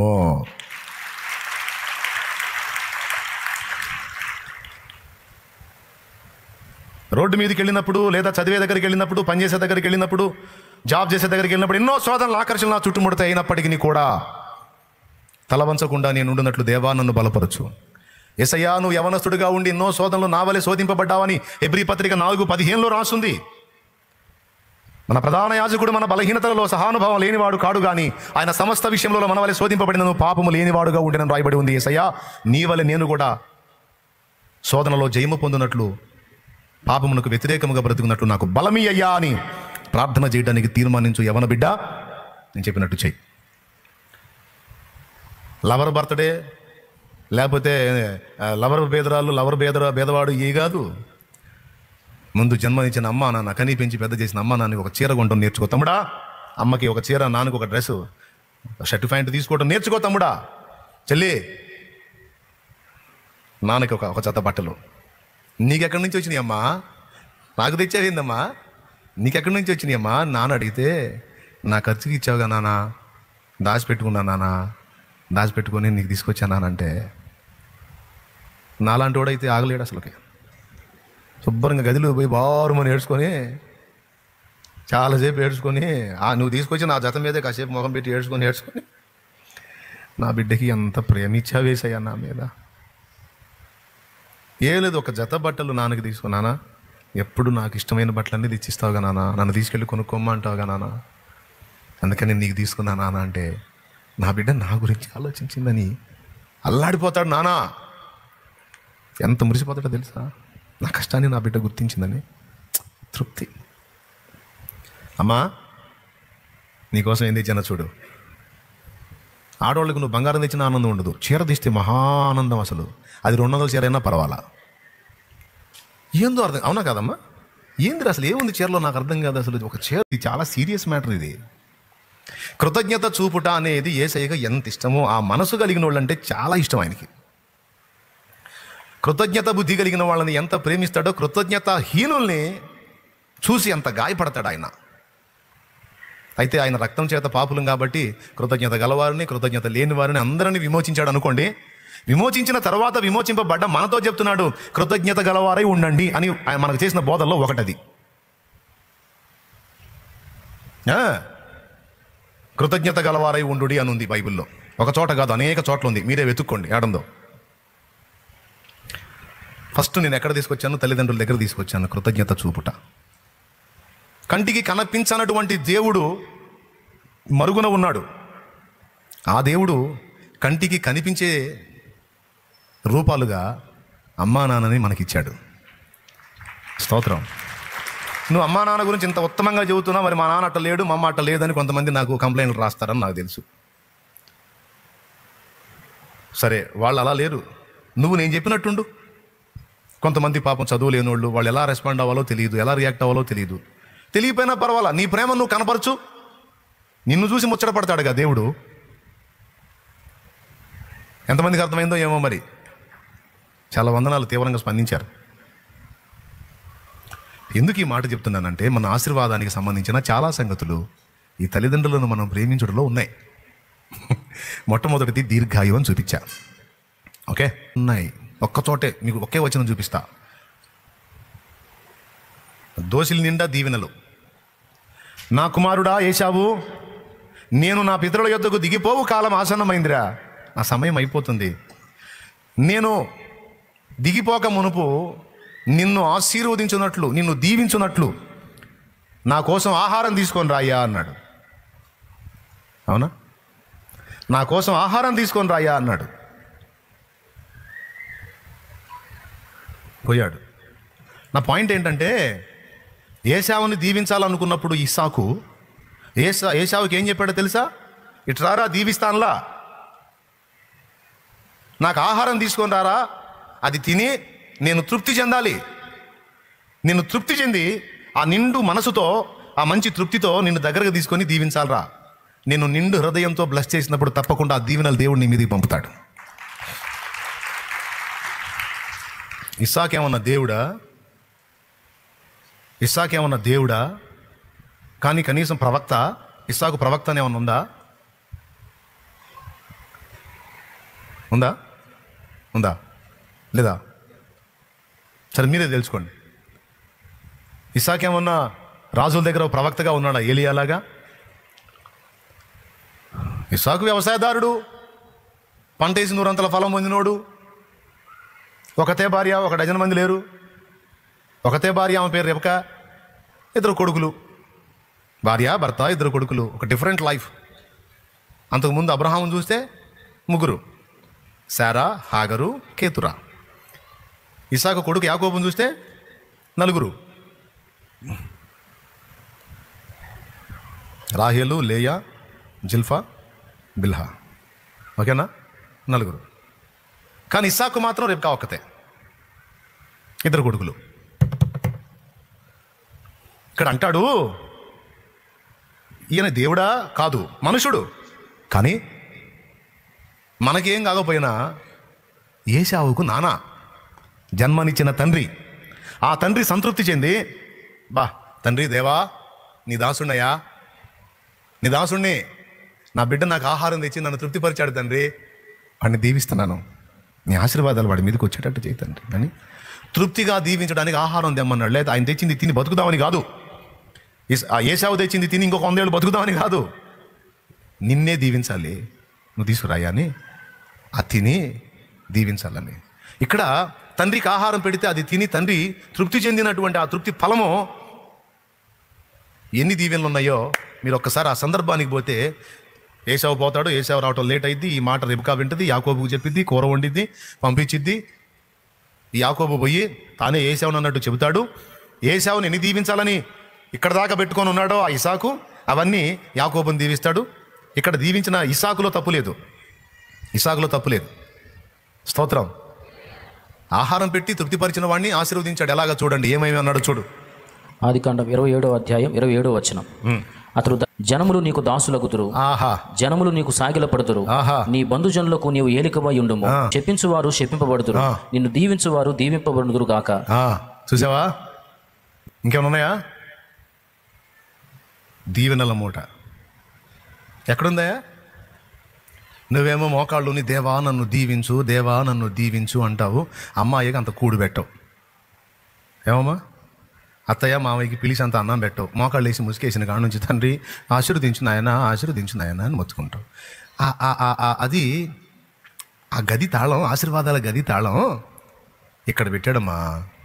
నీకు తెలివి ఉంటే, జ్ఞానం ఉంటే, ఆ తగ్గింపు ఉంటే, ఆ వివేచన ఉంటే ఏంట తాళం? తల్లిదండ్రులను సన్మానించుట, పెద్దలను తృప్తిపరచుట, సంతుష్టిపరచుటలో ఉంది తాళం. వాళ్ళు తృప్తి చెంది వాళ్ళు హృదయపూర్వకంగా దీవించిన ఎడల ఆ దీవెన నీ మీదకి వస్తుంది. ముఖ్యంగా దేవుని పిల్లలుగా నీ తల్లిదండ్రులు ఉంటే మరి ఇంకా ఎక్కువగా నువ్వు ఆ విషయంలో కేర్ఫుల్గా ఉండాలి. ఆయన పలికిన మాటలన్నీ యాకోబుకు వచ్చేసినాయి చూడండి మీరు. నీ తల్లి పుత్రులు నీకు సాగిలపడుదురు అన్నాడు, సాగిలపడ్డారు. నీకు ధాన్య ద్రాక్షారసంలో సమృద్ధి ఉంటుంది అన్నాడు, యాకోబు కొదువు లేదు. నిన్ను దీవించువారు దీవించబడతారు, నిన్ను శపించువారు శాపగ్రస్తులు అవుతారు అన్నాడు. యాకోబుకు అలా ఎదురొచ్చిన వాళ్ళలో ఒక దారి అయిపోయారు. ఒకసారి ఆలోచించండి, పాయింటా కదా? సో మన దీర్ఘాయువు ఎక్కడ పెట్టాడు? ఏడో చోట పెట్టాడా? తల్లిదండ్రుల సన్మానంలో పెట్టాడు. మన దీవెనలన్నీ ఎక్కడ పెట్టాడు? తల్లిదండ్రులను తృప్తిపరచుటలో పెట్టాడు. ఓకేనా? అందరితో అయిపోలా. ఒకవేళ దానికి రివర్స్ అయితే ఏం జరిగిద్దో కూడా చూడు. దానికి వ్యతిరేకమైతే కూడా ఏం జరిగిద్దో. మనం అనుభవించే శాపాల ఫలం చాలా వరకు అక్కడే పెట్టాడు. ఇప్పుడు తల్లిదండ్రుని సన్మానించేవాడు దీర్ఘాయుష్మంతుడు అవుతాడంటే తల్లిదండ్రులకు నరకయాతన కల్పించిన వాడు, టార్చర్ చూపించిన వాడు దీర్ఘాయువును కోల్పోతాడు, అర్ధాంతరముగా లోకాన్ని వదులుతాడు. ఓకేనా? ఆపోజిట్లో మాట్లాడుతూ ఇంకంతే. తల్లిదండ్రిని తృప్తిపరిచిన వాడు బంధువులకు ఏలిక అవుతాడు, తల్లిపుత్రులు సాగిల పడతారు. ధాన్య ద్రాక్షరసముల విస్తారమైన దీవెన, ఆహార సమృద్ధి, ఆత్మీయ సమృద్ధి, ఆర్థిక సమృద్ధి అన్నీ ఉంటాయి. అంటే ఒకవేళ తల్లిదండ్రిని సంతృప్తి పరచక వారి దుఃఖమునకు, వేదనకు కారణమైన వాడు ఈ దీవెనలకు ప్రతిగా ఆపోజిట్ ఏం పొందుతాడు అని అర్థం చేసుకోవాలి. హల్లెలూయా. మనం ఏ పాపం చేయట్లేదు, మనం తప్పు చేయట్లేదు, వ్యభిచారం చేయట్లేదు, దొంగతనం చేయట్లేదు, నరహత్య చేయట్లేదు, విగ్రహారాధన చేయట్లేదు, మొదలైనవి ఏం చేయట్లేదు. వీటన్నిటికీ దూరంగా ఉన్నాం. మంచిది, ఇంకా ఆశీర్వాదం రావాలి, కానీ రావటల్లా. ఇదేంటి మనం ఏ పాపం చేయట్లేదు, అయినా ఎందుకని మనకు బ్లెస్సింగ్ రావట్లేదంటే ఈ పాయింట్ కూడా మనం చూసుకోవాల్సి ఉంది అని మర్చిపోవద్దు. దేవునికి స్తోత్రం కలుగును గాక. ఏ పాయింట్? కొంతమంది వ్యభిచారం చేయరు, దొంగతనం చేయరు, నరహత్య చేయరు, విగ్రహారాధన చేయరు, ఇంకా వేరే వేరే ఏమీ చేయరు, కానీ తమ ఇంటనున్న తల్లిదండ్రులను అశ్రద్ధ చేస్తారు. వారి ఏడుపుకు కారణమవుతారు, వాళ్ళ దుఃఖానికి కారణమవుతారు, వారి వేదనకు కారణమవుతారు. అప్పుడు ఇక మిగిలిన వాటన్నిటిలో నువ్వు బ్యాలెన్స్ అయినా, బంగారు పాత్రకు ఒక చిల్లు పడితే అందులో బంగారు పాత్ర అయినా సరే నీళ్లు నిలవనట్టు, చిల్లున్నది బంగారు పాత్ర అయినా సరే బంగారు పాత్ర నీళ్ళు ఆగుతాయా? అది బంగారు పాత్ర అయినా సరే చిల్లుందంటే సొక్కండో. అట్లాగే అన్ని లెక్కలు బ్యాలెన్స్ చేసుకుంటున్నావో బిడ్డ, ఇక్కడ ఏమన్నా మిస్ అవుతున్నావేమో ఇది కూడా చూసుకోవాలి. అసలు ఇది ఒక నేరంగా, తప్పుగానే నీకు అనిపించదు. ఇంకా చెప్పాలంటే వాళ్ళని ఇబ్బంది పెట్టడం, వాళ్ళని ఏడిపించడం నీకు కరెక్టే అనిపిస్తుంది. వాళ్ళు మామూలు కాదులే, వాళ్ళకి అంతే చేయాలి అని నీకు అనిపిస్తుంది అనుకో. కానీ అక్కడ నీకు తేడా ఉంది అన్న సంగతి, తేడా పడిద్ది అన్న సంగతి నీకు అసలు అనిపించదు. ఇంకా కొంతమంది అయితే ఈ ముసల్దానికి అన్నం పెట్టకుండా నేను తనటం కూడా న్యాయమే, మామూలు కాదు, గుద్దుతా అంటారు. అవునా? అనేవాళ్ళు లేరా? అమ్మ అట్లా అనకూడదు, దేవుడు ఆశీర్వాదం ఏం ఆశీర్వాదం అన్నయ్యా, దీన్ని తంతేనే ఆశీర్వాదం వచ్చింది నాకు అనేవాళ్ళు ఉన్నారు. నో, తేడా పడతావు. నీకు దేవుని భయం ఉండాలి, దేవుణ్ణి బట్టి చేయాలి ఇవన్నీ. వాళ్ళు మంచోళ్ళ, చెడ్డోళ్ళ, యోగ్యులా, అయోగ్యులా, నీకు అన్ని సంపాదించి దిగేశారా లేకపోతే ఏమి లేకుండా చేశారా అన్నది కాదు. దేవుణ్ణి బట్టి చెయ్యాలి. దేవుడు చెయ్యమన్నాడు గనుక చెయ్యాలి. దేవుడు దయ చూపమన్నాడు గనుక ఆయనను బట్టి నువ్వు చేయాలి. రెండవది కృతజ్ఞతను బట్టి చేయాలి. ఒక్కొక్క సోదరు అంటది, మమ్మ దుర్మార్గురాలు అన్నయ్య, మమ్మ దుర్మార్గురాలు అన్నయ్య అంటది. అమ్మ దుర్మార్గురాలు అయితే అప్పుడే సాగుకుంటుంది కదా తల్లి. నిన్ను దుర్మార్గురాలు ఎట్లా పెంచిందమ్మా నిన్ను? దుర్మార్గురాలు నువ్వు పుట్టినప్పుడు ఏమంటుంది? ఎంత ఉండవు నువ్వు? నిన్నేం చేయాల్సిన అవసరం లేదమ్మా. జస్ట్ నైటు ఒక్కసారి నీ మీద కట్టు దొర్లి ఇటు తిరిగితే అయిపోతావుగమ్మా. ఇంకేం చేయాలి? పెద్ద కత్తులు కట్టారు తీసుకుని ఎగబడాలా నీ మీద? నువ్వు మొత్తం అరమూరుండవు, పక్కన అరమూరుండవు. నువ్వు ఏం చేయాల్సిన అవసరంలా. జస్ట్ నిద్రలో అలా కాసేపు నువ్వు గిలగిల దండుకున్న దాకా అలా ఉండి ఇంకా ఆగిపోయినప్పుడు లేస్తే సరిపోయింది. దుర్మార్గురాలు కదమ్మా తల్లే, అమ్మ దుర్మార్గురాలు కదమ్మా. అప్పుడే నీ మీద ఒకసారి అలా పొర్లితే అయిపోను కదమ్మా. ఎందుకని నేను బతికిచ్చిందమ్మా? దుర్మార్గాలు నీకు పాలు ఎట్లా ఇచ్చింది? దుర్మార్గాలు నీకు ఉడిగం ఎట్లా చేసింది? దుర్మార్గాలు నీకు అన్ని ఎట్లా ఎత్తిపోసిందమ్మా? దుర్మార్గాలు నీకు వస్త్రాలు ఎట్లా కొనిపెట్టిందమ్మా? దుర్మార్గాలు నీకు తిరుమండలు ఎట్లా కొనిపెట్టిందమ్మా? దుర్మార్గాలు నీకు ఇంత జ్వరం వస్తే తిండి తిప్పలు మానేసి నీ మంచం దగ్గర పడిగాపులు కాసింది ఎట్లా కాసిందమ్మా? గాడి చాకిరి దినమంతా పోయి చాకిరి చేసి వచ్చి పైసలు లేకపోతే కష్టం చేసి వచ్చి ఆ డబ్బులు తీసుకొచ్చి ఆసుపత్రిలో కట్టి ఎన్నిసార్లు నీకు మాయ రోగాలు వస్తే కాపాడిందమ్మా దుర్మార్గురాలు. ఇవన్నీ ఆడమర్చిపోతావే తల్లా నువ్వు చెల్లె తమ్ముడా. ఇప్పుడేదో పెద్ద వయసు వచ్చేదో కాస్త సణిగి గొణిగేదో ఎక్కడన్నా రివర్స్ వచ్చారనుకో ఏదో కొంచెం తేడా కనిపించింది అనుకో, మామూలు కాదు దుర్మార్గురాలు. అమ్మ నీకు ఒక రోజు వచ్చింది, సేమ్ డైలాగ్ నువ్వు కూడా ఫేస్ చేయాల్సి వచ్చింది. ఎక్కడికి పోదు, నీ కొలత నీకే ఉంటుంది. ఇప్పుడు లైన్లో ఉన్నావు, సాగించుకుంటావు, చూస్తా అన్నీ మారుతాయి. అప్పుడు నీ కౌంటర్ స్టార్ట్ అవుతుంది. కాబట్టి అందరికీ ప్రేమతో చెప్తున్నాను ఏంటంటే, మనం వెతుకుతున్న ఆశీర్వాదాలన్నీ కొన్ని చోట్ల దేవుడు ఆ తాళాలు పెట్టాడు. ఆయన దాచిన తాళాలు తల్లిదండ్రుల దగ్గర కూడా ఉన్నాయని మర్చిపోవద్దు. కృతజ్ఞత. నేను చెప్పిన పని చేయను, సంతోషించరా అంత వస్త్రం కొను, నాన్న నీకు ఇష్టమని నేను ఫలానా వస్తువు తెచ్చాను నాన్న, నువ్వు నీ ముందు ఎందుకమ్మా పిచ్చిదానా నువ్వు వెనక అంటాడు, 10 మంది చూస్తాడు. రాత్రి మా అమ్మాయిరా, ఆయన కష్టం చేసే కాడ పోయి చూస్తాడు. రాత్రి ఆ పిల్లరా నేను డబ్బులు ఇచ్చాను కొనుక్కోమాయని, ఆయన్ని దాచిపెట్టి మొన్న నాకు ఇది ఇచ్చింది, వాడు అడకపోయి చూస్తుంటాడు. అబ్బా కానీ ఆ పెద్ద కూతురు ఏదిరా, నా కూతురికేరా బంగారు తల్లి అయితే అని మళ్ళీ చదువుతుంటాడు. నన్నవరా నాయన చూస్తాను. నేను చెప్పేయి నీకు నచ్చుతాయో నచ్చవో నాకు తెలియదు, కానీ పాటిస్తే మాత్రం ధన్యుడివి ధన్యురాలి. ఇక్కడ నీకు నచ్చిందా నచ్చలేదా నాకు అనవసరం, నువ్వు బాగుపడాలని మనసారా కోరుకుంటున్నాను కనుక ఈ లెక్కలు కొంచెం బ్యాలెన్స్ చేసుకోమని చెబుతున్నా. తెలివి గల్లోడు జాగ్రత్త పడతాడు, తెలివి తక్కువ ఏంది అలా ఏంది అనుకుంటా పోతాడు, నాకు అనవసరం. నోవహు జలప్రళయం తర్వాత ఓడలో నుంచి దిగి వచ్చాడు బయటికి, పిల్లలతో వచ్చాడు. తర్వాత ఏం జరిగిందో తెలియదు. కొద్ది కాలానికి నోవహు భార్య చనిపోయింది. నోవహు ఒంటరిగాడు అయ్యాడు. కొడుకులకి 3 కోడళ్ళు ఉన్నారు. వాళ్ళకి కుటుంబాలు, పిల్లలు, మానవ సంతానం అంతా అయిపోయింది. పాపం నోవహు ఒక్కడే ఉన్నాడు. ద్రాక్ష తోట వేసాడు, ద్రాక్ష రసం తాగాడు, మత్తుడై గుడారంలో పడుకున్నాడు. ఆ నిద్రపోతున్నాడు, బాగా మత్తుడై నిద్రపోతూ ఉన్నాడు. ఎవరి గుడారం వాళ్ళకి సపరేటే, వాళ్ళకి అదో పద్ధతి ఉంది. ఎవరి గుడారం వాళ్ళకి సపరేట్గా ఉంటాయి. గుడారాలు అయినా కూడా ప్రత్యేక గుడారాలే. ఆయన గుడారంలో ఆయన ఉన్నాడు. అంతకుముందు భార్య ఉండేది, ఆయనకు సపరిచర్యలు చేసి ఆమె చచ్చిపోయింది, ఒంటరిగాడు ఉన్నాడు. పక్కన పిల్లల గుడారాలు. హాము అనేవాడు రెండో కొడుకు అనుకుందాం. ఈ హాము అనేవాడు పోయి చూశాడు. వరుస క్రమంలో 2వ ఓడో 3వ ఓడో అది వ్రాయబడలేదు. ఓ చోట అయితే పెద్ద కుమారుడైన పెద్దవాడైన యాపెతు అని ఉంది. అర్థమైందా? కాబట్టి ఇది ఎన్నో వాడో తెలియదు. మొత్తానికైతే పెద్దోడు మాత్రం కాదు హాము, చిన్నోడు. తండ్రి గుడారంలో వస్త్రహీనుడిగా పడున్నాడు. సరే చూశాడు. చూసినప్పుడు ఏం చేయాలా? పోయి వస్త్రం కప్పాలి. అయ్యో నాన్న ఇట్లా పడిపోయాడు, అమ్మున్నట్టయితే నాన్న జాగ్రత్త చూసుకునేది, నాన్న మత్తుడై ఉన్నాడు అయ్యో అని పోయి కప్పేస్తే సంతోషపడేవాడు. వీడు చూసి పోయి మిగిలిన సహోదరుల దగ్గర షేము యాపే దగ్గర, ఇదిగో బెదర్సో ముసలాయన చూసి అట్టుబడి ఉన్నాడు, ఒంటి మీద ఏం లేవు, అట్లా ఉన్నాడు, నగ్నంగా పడున్నాడు అన్నాడు. వీళ్ళకి బాధ వేసారే, బుద్ధుందారా నీకు? ఎవర్రా ఆయన? ఎవర్రా? నాన్నరా?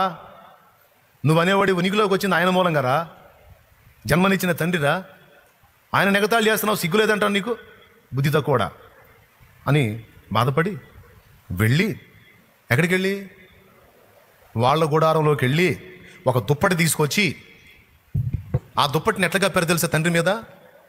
ఇప్పుడు పక్కరా నాన్న, గుడారం ఇలా వెళ్తాం, గుడారంలోకి నోవాహు అదిగో నా బైబిల్ దాకా అంత దూరంలో ఆయన పడిపోయి ఉన్నాడు, వస్త్రం తొలిగి ఉంది. ఇలాగ డైరెక్ట్కి వెళితే తండ్రి నగ్నత్వాన్ని చూడాల్సి వచ్చిందని వెనక్కి తిరిగారు. ఆ దుప్పటిని అటోగొడు ఇటోగొడు పట్టుకొని ఇలా వెనక్కి తిరిగి వెనక్కి నడుచుకుంటా వచ్చి డైరెక్ట్గా తండ్రి పడి ఉన్నటువంటి ప్రదేశానికి వెళ్ళి తండ్రి మీదకి అలా కప్పిన తర్వాత తండ్రికి వెళ్ళి తిరిగారు. అంటే ఎట్లా పడితే అట్లా వెళ్ళాలా, హామీ వెళ్ళినట్లు వెళ్ళాలా. ఎప్పుడైతే ఆయన కాళ్ళ మీదుగా దుప్పటి వెళ్ళిందో, ఇక్కడ దాకా దుప్పటి కప్పబడిందో, నోవాహు చురుకైనడు వాస్తవంగా. ఓనే నాన్న కూర్చుంటా అంటే వాళ్ళకి చూపించాలి కదా, అందుకని లేచి మీరు అమ్మటే సెట్టింగ్ లాగా చెప్పినప్పుడు ఆయన చురుకైనడు నోవాహు దన్మని లేచాడు. లేచి అటు ఇటు చూస్తే ఇద్దరు కొడుకులు ఉన్నారు. ఏందయ్యా ఏంది మీరు వచ్చారు? ఇటు చూస్తే పైన దుప్పటి కప్పుంది. అప్పుడు తను అబ్జర్వ్ చేసుకున్నాడు దుప్పటి. అరే ఏందా ఇది మీరు కప్పారా? అవునా అంటే నువ్వు నిద్రలో ఉన్నావు, వస్త్రం తొలిగుంది, నన్ను చూసారా అన్నాడు. లేదు నాన్న మేము చూడలేదు. మరి ఎలా తెలుసు నేను ఇట్లా ఉన్నానని మీకు అన్నాడు. ఇప్పుడు ఆయన గుడారంలో ఆయన ఉన్నాడు, వస్త్రం కప్పుకున్నాడో వస్త్రహీనుడిగా ఉన్నాడో, ఆయన అనుమతి లేకుండా మరొకటి ఎంటర్ కాకూడదు. నేను ఇలా ఉన్నానని మీకు ఎవడు చెప్పాడు అన్నాడు. హాము చెప్పాడు అన్నాడు. హామా? వాడు చూశాడా నా గుడారంలోకి వచ్చి నన్ను? మరి చూసినప్పుడు వాడే కప్పాలి కదరా. నీకు చెప్పాడా? అవునా? రైట్. మరి మీరు కూడా నన్ను చూసారా ఎట్లా? లేదు నన్ను అలా చూడలేదు, నేను ఇలాగా వస్త్రం తీసుకొచ్చి అది ఇలాగ వెనక్గా నడిచి ఇలాగ నీ మీద కప్పాము తండ్రి అన్నాడు. అప్పుడు తండ్రి సంతోషపడి కొడుకుని దగ్గర తీసుకున్నాయా, వాడు నన్ను బాధ పెట్టారా, మీరు నన్ను సంతోషపెట్టారు.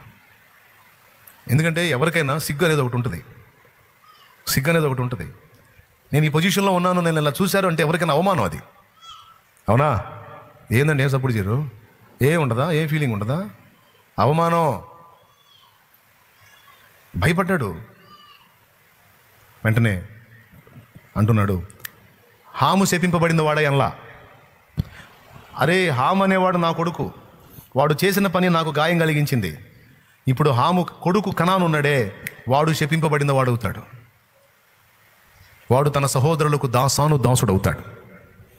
ఒక కొడుకు బుద్ధిహీనమైన అడుగులు వేస్తే తండ్రికి ఎంత క్షోభ కలిగితో అది హాముగాడికి తెలియాలా? స్తోత్రం. ఎవరికి తెలియాలా? ఈ హాముగాడికి తెలియాలా. వాడు అనుభవిస్తాడు అది. ఇక అందులో నుంచి హాములో నుంచి ఆశీర్వాదం రాదురా, వాడు శాపమే. షేము దీవించబడిన వాడే అంటాడు, యాపెతు దీవించబడిన వాడే అంటాడు. ఇద్దరిని బ్లెస్ చేస్తాడంటే అక్కడ ఒకనికి శాపం, ఇద్దరికి దీవెన. ఆ శపించబడిన వాడు వీళ్ళిద్దరి కింద దాసుడవుతాడని మాట్లాడతాడు అక్కడ. అన్నట్టే జరిగిద్ది. నోవాహు ఏమన్నా దేవుడా? దేవుడు కాదు, కానీ ఆ దేవుణ్ణి ప్రేమించి సేవించిన భక్తిపరుడు. ఇస్సాకు దేవుడు కాదు, కానీ జీవము గల దేవుని యందు విశ్వాసం ఉంచి ఆయనను ప్రేమించి తన తండ్రి అయిన అబ్రహాము ఇస్సాకుని దేవునికి దహనబలిగా అర్పించడానికి ఇష్టపడ్డప్పుడు తన్ను తాను విధేయతకు అప్పగించుకుని తండ్రి చిత్తం నాలో నెరవేరాలని ఆనాడు యేసు ప్రభు ఎట్టయితే సిలువనెక్కాడో, తండ్రి అయిన అబ్రహాము అభిష్టం నెరవేర్చడం కోసం, దైవ చిత్తం నెరవేర్చడం కోసం దాదాపు 18 ఏండ్ల పైచులకు ప్రాయం కలిగిన వాడై యంగ్స్టర్గా ఉన్నప్పటికీ, యవనస్తుడిగా ఉన్నప్పటికీ కూడా వెళ్ళిపోకుండా, తండ్రిని తిరస్కరించకుండా చేతులు కట్టేస్తుంటే అప్పచెప్పుకున్నాడు, కాళ్ళు కట్టేస్తుంటే అప్పచెప్పుకున్నాడు. ఇస్సాకు ధన్యచరితుడయ్యాడు. వీళ్ళు దేవుళ్ళు కాదు, నోవాహు దేవుడు కాదు, ఇస్సాకు దేవుడు కాదు, కానీ ఆ జీవము గల దేవుని సేవించినటువంటి సేవకులు. దేవుని వాక్కుకి ఎంత శక్తి ఉందో, దేవుని సేవకులుగా, దేవుని దాసులుగా, దేవుని సంబంధులుగా, దేవుని అందరి విశ్వాసులుగా వీరి నోటి మాట కూడా అంతే శక్తి ఉంటుంది. ప్రభువుకు స్తోత్రం కలుగును గాక. తక్కువైనడు కాదు, ఒక జనాంగం మొత్తానికి మూలపితుడయ్యాడు. ఆదాము నుండి వచ్చిన బ్యాచ్ మొత్తం పోయి ఒక నోవాహు మిగిలాడు. ఆ నోవాహులో నుంచి 3 కొడుకులు వచ్చారు, షేము, హాము, యాపెతు. ఇప్పుడు భూమి మీద ఉన్నటువంటి సకల జాతుల మనుషులందరూ కూడా ఆ 3 అన్నదమ్ములకు పుట్టినోళ్లే. ఆ 3 నోవాహుకు పుట్టినోళ్ళు. ఇప్పుడు భూమి మీద విస్తరించినటువంటి జనాంగం మొత్తానికి మూలపిత్రుడు ఎవరో తెలుసా? నోవా.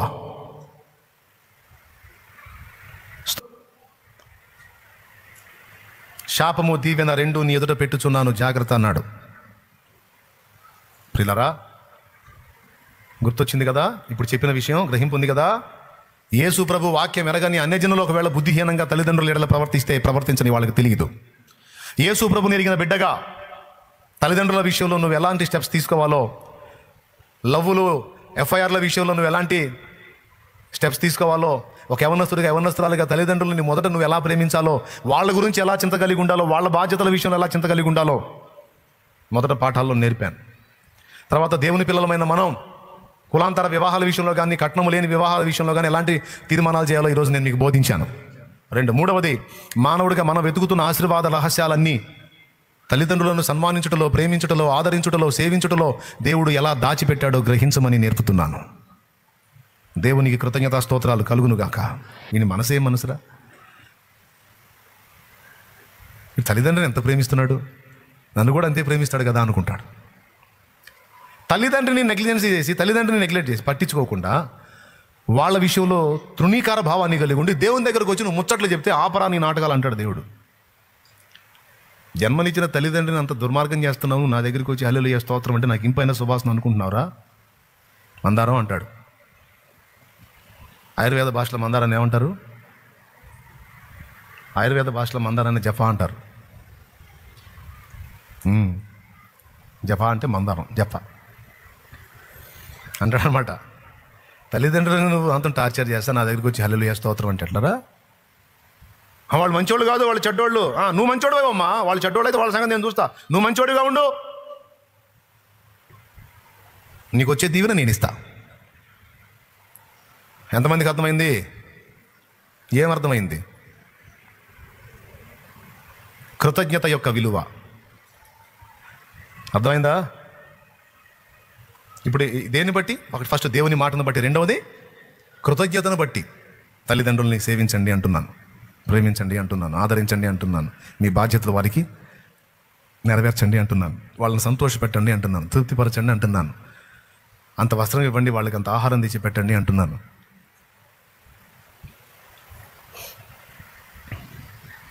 ఏమండి, నేను చేయకుండా చెప్పట్ల మళ్ళీ అన్నీ.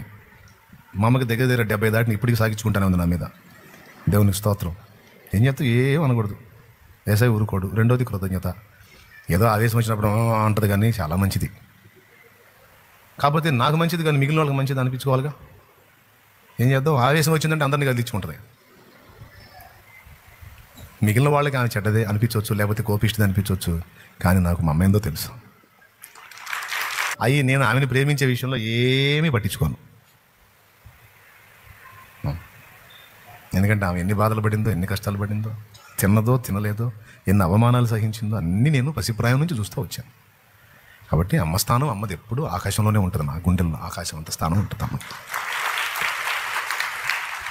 ఏదన్నా కోపతాపని ఒక మాట అన్నా సరే మళ్ళా ఆమెను మళ్ళీ సంతోషపెట్టిన దాకా ప్రశాంతత ఉండదు నాకు. కోపగించుకున్న ఒక మాట కోపగించుకున్నా మళ్ళా ఈ కారణం చేత కోపడ్డాలేమ్మా, మళ్ళీ రానుకోవాలకు మళ్ళీ అని అట్లా చెప్పి ఆమె ఏముందిలే అన్నప్పుడు అప్పుడు ప్రశాంతంగా ఉంటా. ఆ పాయింట్ మిస్ అవుతున్నారేమో కొంచెం సరి చూసుకోండి. అంచె దినములు దగ్గర అయ్యే కొద్దీ ప్రారంభం అయ్యే కొద్దీ మనుషులు కృతజ్ఞతాహీనులు అవుతారు, మమతానురాగాలు లేనివారు అవుతారు, తల్లిదండ్రులకు అవిధేయులు అవుతారు, అనురాగరహితులు అవుతారని అంత్య దినాలను గురించి, అపాయకర దినాలను గురించి 2 తిమోతి 3 నుంచి పౌలు మహనీయుడు మాట్లాడాడు 3వ అధ్యాయంలో. ప్రియులారా, మనం అలాగుండొద్దు. మనం దేవుని సంబంధంలో, దేవుని ఆత్మ కలిగిన వారం, మన అంతరంగమందు మన ఆత్మలో పరిశుద్ధాత్మను కలిగి ఉన్నవారం. క్రీస్తు ప్రేమ మన హృదయాల్లో కుమ్మరించబడింది. లోకులకు ప్రేమ చూపించడం మంచిదే, లోకులతో పాటు ముందు ఇంటి వారికి కూడా ప్రేమ చూపించుట, వాళ్ళను సంతృప్తి పరచుట, వాళ్ళ బాధ్యతలు నెరవేర్చుటానే ప్రాముఖ్యమైన విషయాన్ని మిస్ అవ్వద్దు. ఆశీర్వాదాలు అక్కడ ఉన్నాయని చెప్తున్నాను నేను. అక్కడ కొన్ని దొరుకుతాయి నీకో. దిక్కులేని వారిని ఆదరించడం దగ్గర కొన్ని ఆశీర్వాదాలు దాచిపెట్టాడు, అక్కడ కొన్ని దొరుకుతాయి నీకు. అక్కడ కొన్ని వజ్రాలు ఉన్నాయి, దిక్కులేని వారిని అనాథలను ఆదరించడం ద్వారా, వారికి ఇంత సాయం చేయడం ద్వారా, వాటి అన్నం పెట్టుట ద్వారా, అంత వస్త్రం ఇచ్చుట ద్వారా అక్కడ కొన్ని దాచిపెట్టాడు నీకు ఆశీర్వాదాలు. వారిని అట్లా చేయటం ద్వారా నువ్వు అవి పొందగలవు, నువ్వు దొరుకుతాయి నీకు అంతే. వారికి అన్యాయము చేయవద్దు, శాపం ఉంది. వారి కడుపు కొట్టవద్దు, దిక్కులేనోళ్ళని వాళ్ళ నోరు కొట్టొద్దు. తిరిగి నీతో వ్యాజ్యం ఆడలేరు, తిరిగి నీతో గొడవకి దిగలేరు. మరి నోరు లేని వాళ్ళు అభాగ్యులు, తల్లిదండ్రులు లేరు, వారి పక్షాన పోరాడే దిక్కు లేదు. అలా దిక్కులేని వాళ్ళకి అన్యాయం చేస్తారండి కొంతమంది. అది చేయకూడదు నాయనా. మనం వాళ్ళకి సపోర్ట్ చేయాలి, ఆదరించాలా. విధవరాండ్ర కడుపులతో ఆడుకుంటారు కొంతమంది, అది శాపం. ఒకవేళ వాళ్ళను ఆదరించగలిగితే, వాళ్ళకి నీ వంతు చేయదగ్గది నువ్వు చేయగలిగితే, వాళ్ళ అక్కర్లో తోడ్పాటు అందించగలిగితే, అక్కడ నీ కొన్ని ఆశీర్వాదాలు, కొన్ని వజ్రాలు అక్కడ దాచిపెట్టాడు యేసయ్య. దిక్కులేని పిల్లలను ఆదరించడంలో కొన్ని దీవెనలు పెట్టాడు, విధవరాండ్రకు తోడ్పాటు అందించడంలో కొన్ని దీవెనలు పెట్టాడు, తల్లిదండ్రులను సన్మానించడంలో కొన్ని దీవెనలు పెట్టాడు. తండ్రి అయిన దేవుని ఎదుట పవిత్రమును నిష్కళంకమునైన భక్తి ఏమనగా, చదువు యాకోబు రాసిన పత్రిక 1:26 నుంచి చదువు. తండ్రి అయిన దేవుని ఎదుట పవిత్రమును నిష్కలంకమైన 1:26 చదువుతున్నాడు యాకోబు రాసిన పత్రిక 27 చూడు. తండ్రి అయిన దేవుని ఎదుట పవిత్రమును నిష్కలంకమునైన భక్తి ఏదనగా, దిక్కులేని పిల్లలను విధవరాండ్రను వారి ఇబ్బందులు పరామర్శించుటయు, ఇహలోక మాలిన్యము తన కంటకుండా తను తాను కాపాడుకున్నటయునే. దేవునికి మహిమ. అనాథలు అనగానే తల్లిదండ్రులు లేని చిన్నపిల్లలే మనకు గుర్తొస్తారు, కానీ పిల్లలు లేని వృద్ధులైన ముసలివారు మనకు గుర్తురారు. పిల్లలు వదిలేసినా, పిల్లలు నెట్టేసినా, పిల్లలు అసలు లేని వృద్ధులు కూడా అనాథలే. ఆశలు అడుగంటి వేసారిన బ్రతుకులకు అలమటించు వారికి తండ్రి ప్రేమ కరువై, తల్లికి ఇల దూరమై, తనయులకే భారమై, బ్రతుకు గడుపు వారికి తండ్రి ప్రేమ కరువై, తల్లికి ఇల దూరమై, తనయులకే భారమై, బ్రతుకు గడుపు వారికి ఉన్నదా అనాథలకు సహాయం, ఉన్నదా అభాగ్యులకాశ్రయము, ఉన్నదా అనాథలకు సహాయం, ఉన్నదా అభాగ్యులకాశ్రయము. కొంతమంది తల్లులు నా దగ్గరికి వచ్చి ఏడుస్తారు, దగ్గర నన్ను పట్టుకొని ఏడుస్తారు. ఏమ్మా నాకెవరు లేరయ్యా. నేను దగ్గర తీసి ఎవరు లేరా అంటే, లేరయ్యా నాకెవరు లేరా అంటే, పిల్లలు లేరా, ఉన్నారయ్యా, ఆదరించరా, కాదయ్యా చచ్చిపోయారయ్యా, నాకెవరు లేరయ్యా, నన్ను చూసేవాళ్ళు లేరయ్యా, నన్ను ఆదరించేవాళ్ళు లేరని పట్టుకుని ఏడుస్తారు. అంటే పిల్లల్ని కన్నది కానీ బతకలేదు, పిల్లలు చనిపోయారు, ఒంటరిగా అయిపోయింది. ఆదరించే వృద్ధుడు కూడా వెళ్ళిపోయాడు. ఇక ఇప్పుడు ఆమె ఏ లెక్కలోకి వచ్చిందండి? కన్నబిడ్డల్ని కోల్పోయింది, కడుపు కోత మిగిలింది, కట్టుకున్న భర్త వృద్ధుడై కన్ను మూసాడు, ఇప్పుడు వృద్ధురాలు ఒక్కతే ఉంది. ఇప్పుడు ఆమె అందరినీ కలిగి ఉన్నదా, అనాథైందా? అది అది అది అది ఒక పక్క యజమానుని కోల్పోయి వృద్ధురాలైంది, పిల్లల్ని కోల్పోయి ఎవరో దిక్కులేని విధవరాలేండు, అనాథ.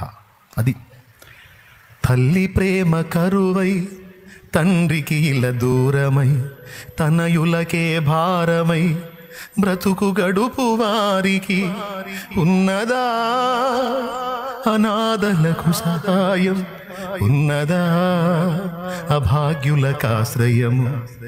నీవే లేకపోతే నేనేమై ఉందును దేవా, ఉన్నావు నాకై ఇమ్మానుయేలుగా, ఉంటావు తోడై యెహోవా షమ్మాగా.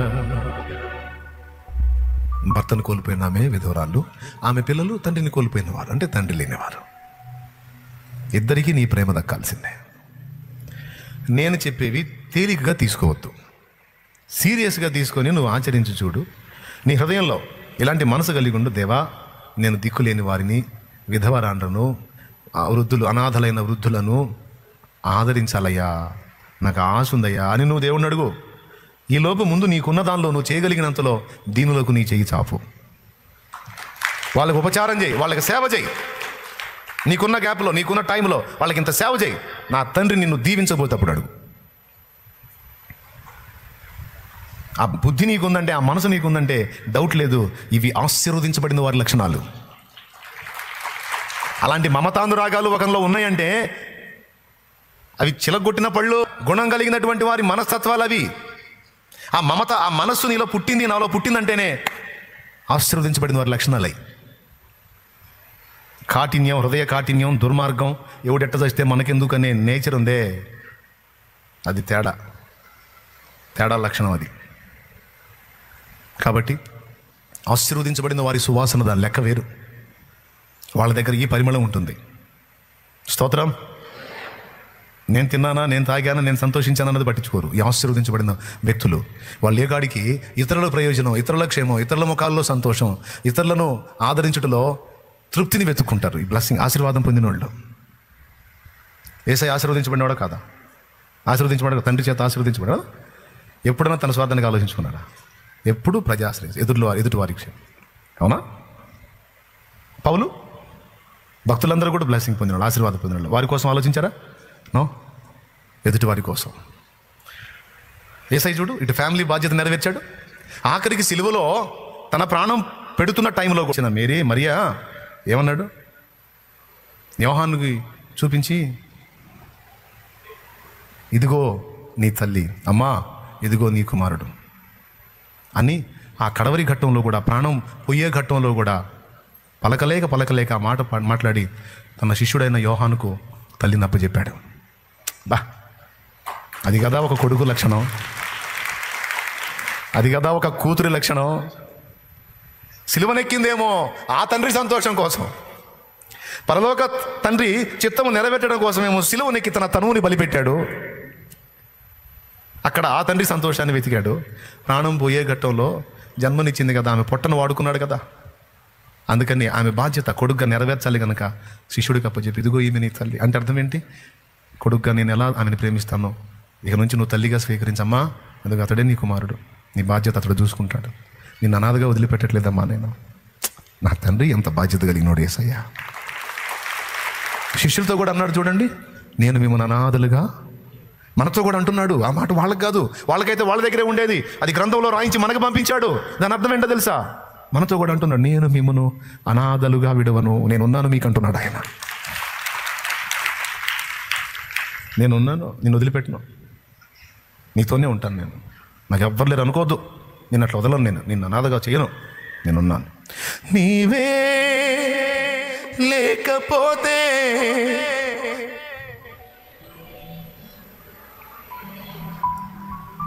మీ సంగతి ఏమో కానీ నా విషయంలో నా తండ్రి అలా జోక్యం చేసుకోకపోతే నా చరిత్ర ఇప్పుడు ఉండేది కాదు. మీరు కూడా ఒప్పుకుంటారా? నా విషయంలో కూడా తండ్రి అలా జోక్యం చేసుకున్నాడు కనుక నేను నిలిచున్నాను అన్నాను. పిల్లరా, సమస్యల్లో ఉన్నాం, ఇబ్బందుల్లో ఉన్నాం, కష్టాల్లో ఉన్నాం. ఒకవేళ మనం ఎదుర్కొన్న వేదనలకి ఇవి కూడా ఒక కారణాలు ఏమో చూసుకుందాం. సో పాయింట్ నెంబర్ 1, కృతజ్ఞత చూపించాల్సినటువంటి విషయం తల్లిదండ్రులకు. తర్వాత దీనిలైన బిడ్డలకు మన చేయి జాపడం. 2, మూడవది, మనల్ని సృష్టించిన సృష్టికర్త ఆయన ఎడలు కూడా మనం కృతజ్ఞత గలవారమై ఉండాలి. 103వ కీర్తనలో దావీదు చెప్పుకున్నాడు, నా ప్రాణమా యెహోవాను సన్నుతించుము, నా అంతరంగమున ఉన్న సమస్తమా ఆయన పరిశుద్ధ నామమును సన్నుతించుము. నా ప్రాణమా యెహోవాను సన్నుతించుము, ఆయన చేసిన ఉపకారములలో దేనిని మర్చిపోవద్దన్నాడు. కృతజ్ఞత మర్చిపోవద్దు సుమా, మళ్ళా జ్ఞాపకం చేసుకో. దేవునికి స్తోత్రం. నా ప్రియమైన దేవుని బిడ్డలారా, ఎంత మంచిగా చెప్పుకుంటాడు తన ప్రాణానికి. అంటే ఆయనను మర్చిపోకూడదు, ఆయన కార్యాలు మర్చిపోకూడదు. ఆయన కార్యాలను తలపోసుకుంటూ ఎల్లప్పుడూ ఆయన ఎడల కృతజ్ఞత గలవారమై ఉండాలి. ఆయనకు కృతజ్ఞతాస్తుతులు చెల్లించాలి. హల్లెలూయా. ఏ అపాయము నా గుడారము సమీపించనీయక, నా మార్గములన్నిటిలో నీవే ఆశ్రయమైనందున, నా మార్గములన్నిటిలో నీవే ఆశ్రయమైనందున, కృపామయుడా నీలోనా, కృపామయుడా నీలోన నివసింపజేసినందున.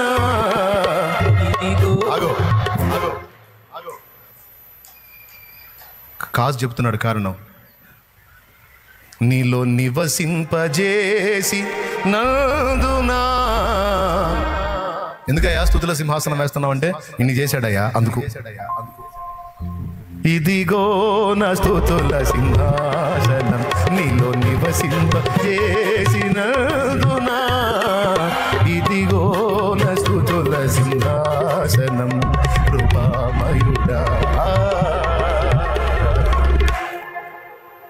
ఈ చరణాలన్నింటిలో అదే వర్ణిస్తాడు. భక్తులందరూ అంతే, కార్యాలను తలపోసుకుంటూ కృతజ్ఞతాస్తుతులు చెల్లిస్తూ ఉన్నారు.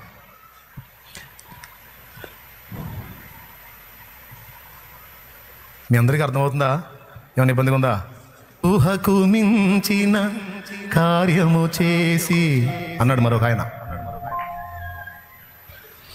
ఉన్నత కృపలో నన్ను దాచినావు, గమ్యమే తెలియని ఈ పయనములో. ఎటు పోతున్నానో, ఎందుకు బతుకుతున్నానో, ఏమైపోతానో, ఏది మంచో ఏది చెడో, ఏది నడవాల్సిన త్రోవో ఏమీ తెలియదు. ఒక జంతువు బతుకుతున్నట్టు బతుకుతున్న తరుణంలో గమ్యమే తెలియని ఈ పయనములో నా గురి నీవై నిలిచావు. సర్వోన్నతుడా, అన్నిటికంటే ఉన్నతమైనవాడా, నీ సముఖములో, నీ సన్నిధిలో, నీ సముఖం నన్ను నాటి ఎదిగేటి కృపనిచ్చినావు. హల్లెలూయా యేసయ్యా. కురిపించావు నీ చూపులో వెన్నెల, పలికించావు నీ ప్రేమ రాగాలిలా. శోక గీతాల్లో, శోక సముద్రాల్లో మునిగిపోయే నన్ను బయటికి లాక్కొచ్చి ఈ రాగాలు పలికిస్తున్నావు నువ్వు. ఏమయ్యా?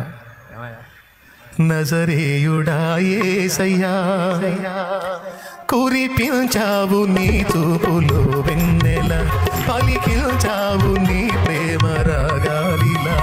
మొదటిది జన్మనిచ్చిన వారి ఎడల కృతజ్ఞత, రెండవది దీనుల ఎడల కనికరము, మూడవది మనందరినీ నిర్మించిన నిర్మాణకుడైన సృష్టికర్త ఎడల కృతజ్ఞత. ఈ కోటాల్లోకి ఆత్మీయ తండ్రి కూడా వస్తాడు, ఆత్మీయ తల్లిదండ్రులు కూడా వస్తారు. మనల్ని రక్షణలోకి నడిపించిన వారు, మన రక్షణలోకి నడిపించిన తర్వాత మనల్ని పెంచి ఆత్మీయంగా పోషిస్తున్న వారు కూడా, వారికి కూడా మనం వారి ఎడల కూడా కృతజ్ఞత చూపవలసిన వారమై ఉన్నాం. స్తోత్రం. జన్మనిచ్చిన తల్లి, ఆత్మీయంగా మనల్ని కన్న తల్లి, సృష్టికర్త అయిన దేవుడే మన తల్లి. ఒకసారి చెప్పా చానాల క్రితం, ముగ్గురు తల్లులని, అందులో మాట్లాడే అంశం ఈ వివరణ. ఓకేనా? ఆత్మీయంగా మనల్ని కని పెంచి పోషించిన వారు కూడా తల్లి లెక్కలోకే వస్తారు, తండ్రి లెక్కలోకే వస్తారు.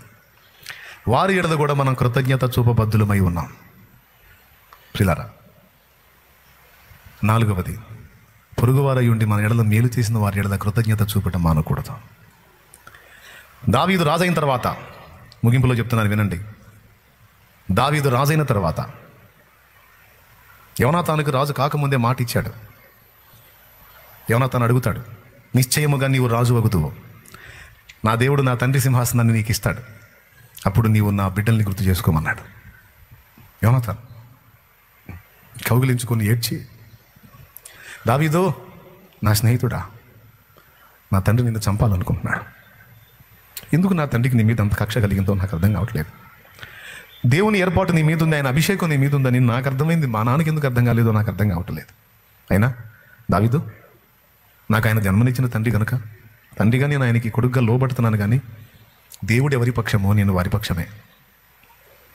దావీదు, ఆయన నిన్ను చంపను ఉద్దేశించాడు గనుక నువ్వు వెళ్ళిపో, ఇక్కడ ఉండకూడదు. అంతగా నీ గురించి అడిగితే నేను ఏదో ఒకటి చెప్తాను, నీకోసం అవసరమైతే ఒక అబద్ధం ఆడతాను, అభిషిక్తుడా వెళ్ళిపో అని చెబితే ఇంకా బయలుదేరాడు దావీదు. బయలుదేరేటప్పుడు దావీదును కౌగిలించుకొని ఏడ్చుకొని అప్పుడు చెప్తాడు, నిశ్చయముగా నీవు రాజు వగుతావు, నా దేవుడు నిన్ను రాజును చేస్తాడు.